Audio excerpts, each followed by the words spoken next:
আজকে এই রেসিপি দুটো অনেকেই পছন্দ করেন, আবার অনেকেই এই দুটো খেতে ভালোবাসেন না। নমস্কার বন্ধুরা, জয়ের রান্নাঘরে সবাইকে স্বাগতম জানিয়ে আজ নিয়ে চলে এসেছি দুপুরের দুটো জমজমাট রেসিপি। বিশেষ করে আমাদের কাছে, কারণ আমরা ভীষণই পছন্দ করি মুরগির লটপটি, মানে যেটা বলে মুরগির ছেট। এটা খেতে তো আমরা ভীষণই ভালোবাসি, মানে ব্রয়লার মুরগির মাংসের থেকে আমার এগুলো খেতে বেশি ভালো লাগে এবং আমরা সবাই এগুলো পছন্দ করি। সাথে আছে বড় সাইজের দুটো কই মাছ, আর এগুলো হলো চাষের কই মাছ। এগুলো খেতেও কিন্তু ভীষণ মজার। তবে এই মাছগুলো না, মানে বিশেষ করে এই চাষের কই মাছগুলো ভুনা খেতেই বেশি মজা লাগে। আর এবার আমি শুরুতে মুরগির লটপটির রেসিপিটাই শেয়ার করছি। শুরুতে আমি এখানে পেঁয়াজগুলোকে আদা বাটা করে নিয়েছি, তার ভিতর দিয়ে দিয়েছি আদা বাটা, রসুন, এর ভিতর একে একে শুকনো লঙ্কা বাটা, জিরা বাটা আর দিয়ে দেব ধনিয়া বাটা। এখন তরকারিতে এই মশলাগুলো হাত দিয়েই দিতে পারি। এক সময় ছিল একটু ঝাল ধরলেই হাতটা জ্বালা করতো। মেয়েদের এই জীবনের পরিবর্তনগুলো না রান্না করতে আসলে ভীষণই ভাবি যে একটা সময় ছিল যখন মা রান্না করতে বললেই না বলে দিতাম, যখন রান্না করতে ইচ্ছা করতো না, রান্না করতে পারতাম না। আর যখন ঝাল বাটার কাছে তো মা যেতেই দিত না। আর এখন ঝাল বাটা তো দূরের কথা, মানে হাত দিয়ে ধরেই সেটা তরকারিতে ছাড়তে পারি। মেয়েদের জীবনের কি ভয়ানক পরিবর্তন।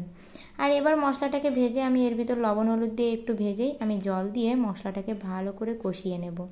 আর এই পরিবর্তনগুলো না সব মেয়েদের জীবনেই হয়ে থাকে। কারোর হয়তো বা বেশি ভাগ্য সাপোর্ট করলে কারোর বাপের বাড়ির মতো অবস্থাতেই থাকতে হয়।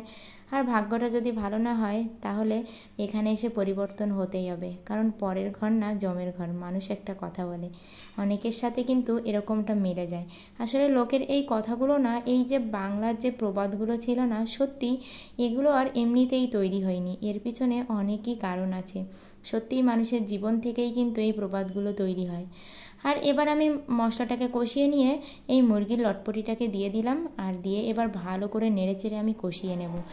আর যেহেতু এখানে আমি মুরগির চামড়াটা দিয়েছি তাই কিন্তু অনেক বেশি তেল বেরোবে, তাই শুরুতেই অত বেশি তেল দেওয়ারও প্রয়োজন নেই। আর এভাবে আমি বেশ ভালো করে কষিয়ে নেব।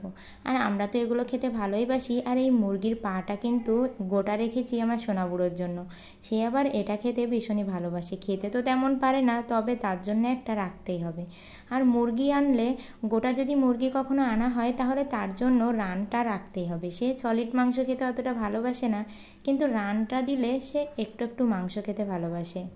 আর সে কলিজা খেতেও ভীষণ পছন্দ করে। আর দেখুন এভাবে কিন্তু আমি কষাতে থাকবো যতক্ষণ না পর্যন্ত একদমই তেলটা বেরিয়ে আসে আর এরকম খুব ভালো করে কষানো হয়। দেখছেন কষতে কষতে কিন্তু পুরো কালাটে একটা রং চলে এসেছে। আর যখনই এটা ভালো করে কষানো হয়ে গেল তখনই এর ভিতরে আমি পরিমাণ মতো জলটা দিয়ে দেব। আর এবার জলটা দিয়ে আমি এটাকে খুব ভালো করে রান্না করে নেব। আর এখানে আমার প্রিয় বন্ধুদের বলতে চাই, আমার ভিডিওগুলো ভালো লাগলে অবশ্যই লাইক করবেন আর কমেন্টে আপনাদের ব্যক্তিগত মতামত জানাবেন। আর আমার চ্যানেলটি সাবস্ক্রাইব করে পাশের ঘন্টাটি বাজে অল অপশানে সেট দিয়ে রাখবেন।